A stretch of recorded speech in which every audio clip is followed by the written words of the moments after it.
In this video, I want to not really discuss, but I want to point something out about domestic violence. And with domestic violence, I don't just mean violence against women or violence against children.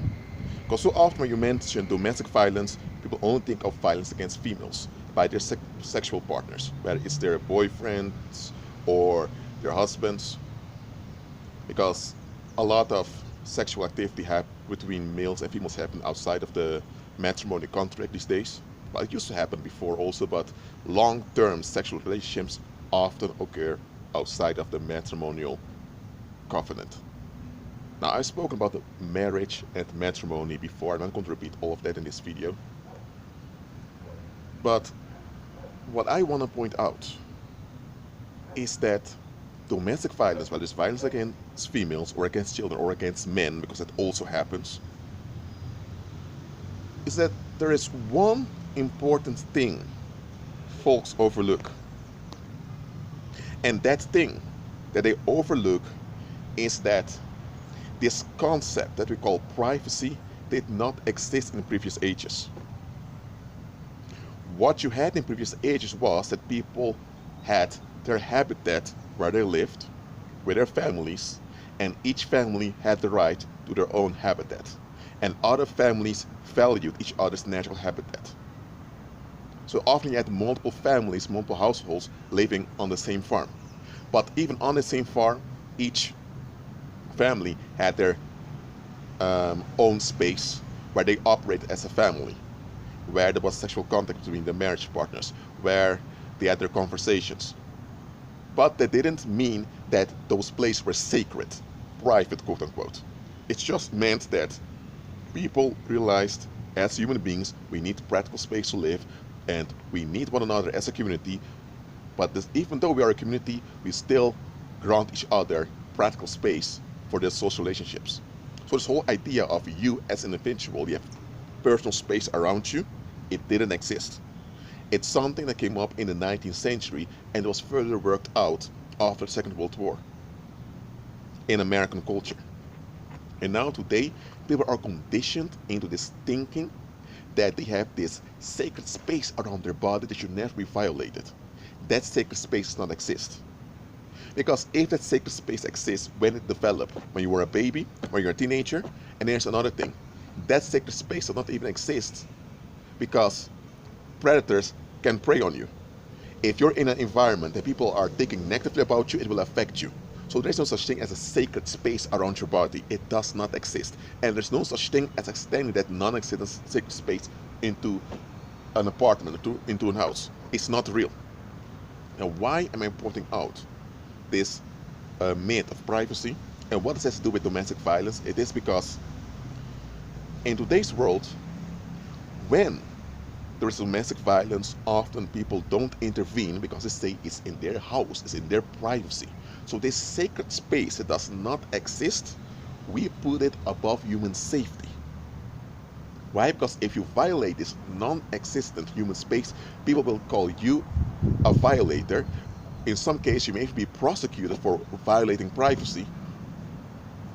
So we put a non-existent construct above human safety because we want validation from society. That's what people do. I'm not saying that in previous ages domestic violence didn't happen. Come on, we know it happened. That's why you had transgenerational trauma. That's why you had generational violence or generational curses. What I mean is, in previous ages, when, for example, I'm going to give a parable now. Your name is John, and you have interest in this Mary over there. Back then, you were either in an urban area or you were a peasant. Okay, there wasn't much in between. So if you were in an urban area, that Mary belonged to a family. Maybe the family was involved in textile, or they were involved in wine, in selling wine. They're involved in some type of industry. That's why they lived in the urban area, because to live in a city was expensive. So if you want to be in contact with Mary, you're not going over to Mary with smooth talk and she becomes all impressed. It didn't work like that. First, people would notice that you paid attention to Mary, And then you would have one of the male siblings or a male relative of this Mary that comes and approaches saying, "Hey, John, I need to talk to you." And you think, "Who are you?" "I'm the brother of Mary, or I'm the uncle of Mary. And I've heard that you were looking at her. Is that true?" "Okay, John, what's your occupation? From which family are you? Just need to talk about this matter." And that's how you were introduced to Mary. And the introduction was in a context of long-term commitment, and this commitment was guarded by the community so that when you and Mary were together and later there would be violence occurring, everyone would be aware of it because he would notice it because the commitment was guarded by the community. So it was no such thing. It wasn't a private matter to begin with. It was a community matter. Because the health of the community depends on the health of the relationships within the community. Whether it's marital relationships, parental and child relationships, or whether it's relationships between people in general or business relationships, the health of the community depends on the well-being of the social relationships. So that marriage was an extension of the community and it was guarded. So when there was violence, the men in the community would say, "John, what do we hear that you're smacking your wife? Is that true?" And John would have to explain to more like 4 or 5 guys, or maybe all the guys in town, what's going on. And they would tell him, "We saw her with a bruise. How did that happen?" Or, "We saw your son, Johnny Jr. He had blue spots and he's only 4 years old. What's going on here?" The whole community would come after John. So John knew it's better to contribute to the well-being of the community by being a good husband and a good father and a good stakeholder of this community, because if I don't, I may not get out of this alive. It wasn't just based on fear. He knew, I can't get away with everything.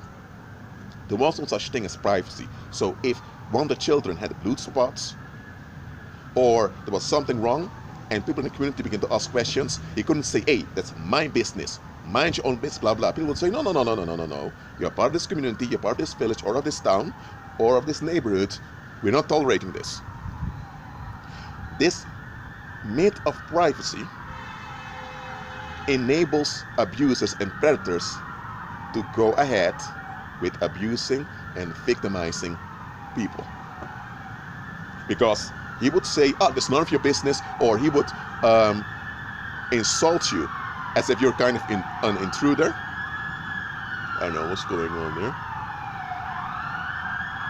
Every time you're recording a video, something like this happens, but praise the Lord, I continue.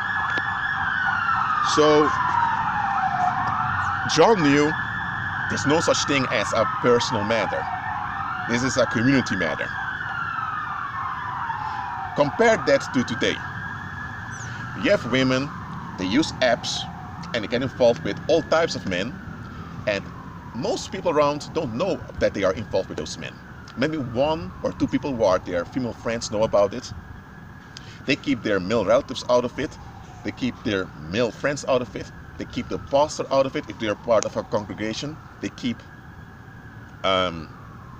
the elders of the community out of it, because it's their life, their will, their body, their decision, and everyone just has to find a way to deal with it. And what happens often is that they get involved with those predators, and it's only when it's way too late that people begin to know that something is wrong. And often things escalate because people don't dare to ask what's going on, because people say that's none of your business, it's a private matter. And that is the mistake many folks make today. I'm not saying that people can't have their practical space to live. I'm not saying you should be like FBI agents stalking people to find out what's going on between them all the time. I'm not telling you to do that. What I'm saying is the community should be alert concerning its own members. That's how it should be. But this myth of privacy harden people to, and even brainwash people to such an extent that even when they see violation of human rights occurring in front of them, they tend to walk away, because they'll rather have people dying in their community or children being harmed or molested than to them being haunted as an intruder, as a busybody. Because the social repercussions against people that don't mind their own business, that involve themselves, are very high. Some cases you're even beaten because you quote unquote violate someone's personal space. So it's not right for you to pay attention to your community and to call things to account when you know something doesn't add up.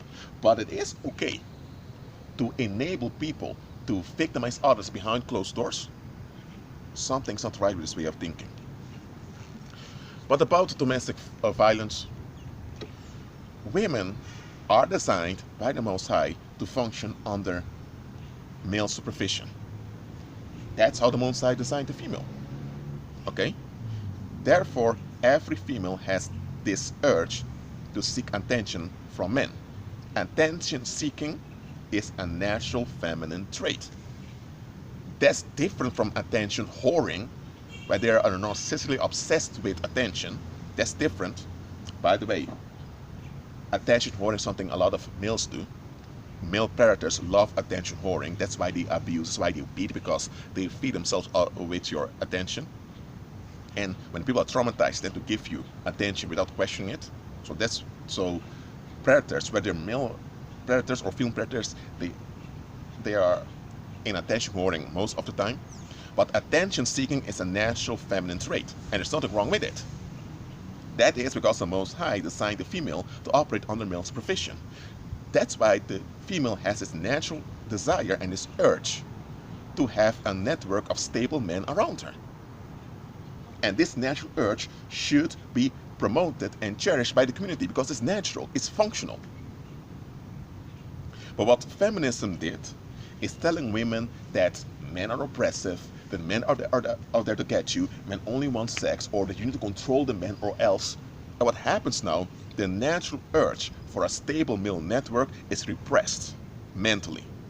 And because of this, the female, I'm saying the common Western woman, also happens in other places, but anyway, in places where feminism has become dominant, women now are conditioned to forfeit their femininity and to act in a masculine way. Attention seeking is feminine. Okay, there's nothing wrong with it. It happens so that she will attract stable men around her who will function as her cover. But feminism tells the women, no, don't do that. You don't need men, or you're just as good as men. Or they feed women with all this garbage. And the women began to act as men, but they're not men. Okay? Look, a male can remain autonomous for a long period of time on his own with few interactions with other people. A male can do that for a long period of time. Females are not designed that way. So when a female does it, it automatically goes wrong. Yes, that's the way the female is designed. If you want to pick up a fight, because in what I've said, pick a fight with the Most High. He designed us. Okay? I'm a messenger. Okay? Look, so when women don't act as females, but they act as de facto men,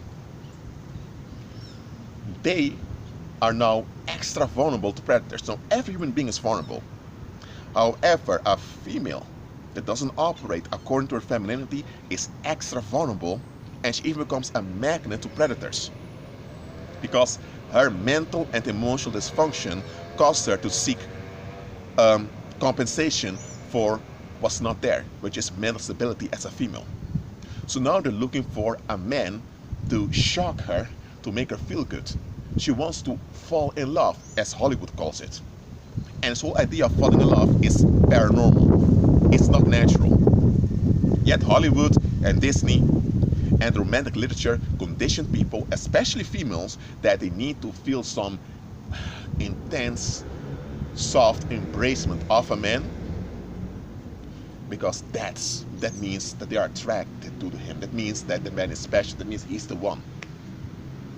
So they're conditioning women to embrace predators. Instead of having a network of stable men around her that function as a shield and as a cover, they now crave for the one that's going to make her feel good all the time. or that's going to complete her, or that's going to validate her as an independent woman. Such thing does not exist. You don't even have independent men. So how can you have an independent woman?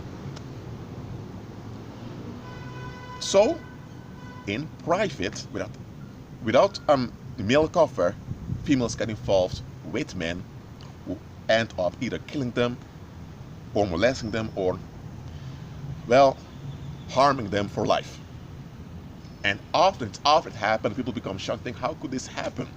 But instead of going to the root of why this harmful dysfunction keep repeating itself, people tend to blame all men, and they're going to teach boys not to hit women.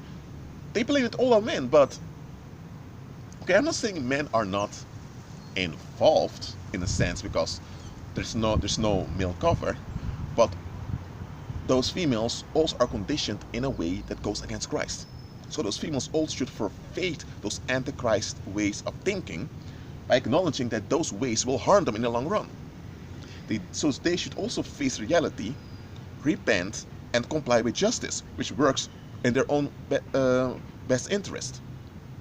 Instead, women are conditioned to control men, to use men, to play the victim, and to, well, how should I say it? To be like Jezebel. That's how women are conditioned to be. You know, Jezebel was a female vampire. She was a Nephilim. She wasn't even human. So, of course, she operated in a predatory way. But when natural human females act in such a way, they bring harm on themselves. A lot of women are emitting this toxic desperation into an environment, and predators, they love that. A predator does not want a woman that operates in her femininity. Because a female that operates in her femininity, sooner or later, often sooner, will have a stable network of healthy men around her. So the predator, in this case a male predator, not only does he have to face her femininity, which he can't stand, he will also have to face the healthy masculinity of the male network around her. So a female operating in her femininity is far, far, far safer than a female that's quote-unquote empowered by liberal dogmas. Yet, in modern day society, you can't address this because they will call you a misogynist, they will call you a women hater, they will call it all kinds of derogatory terms when you point out the facts. Folks are so attached to fantasies that they're not willing to accept the solution.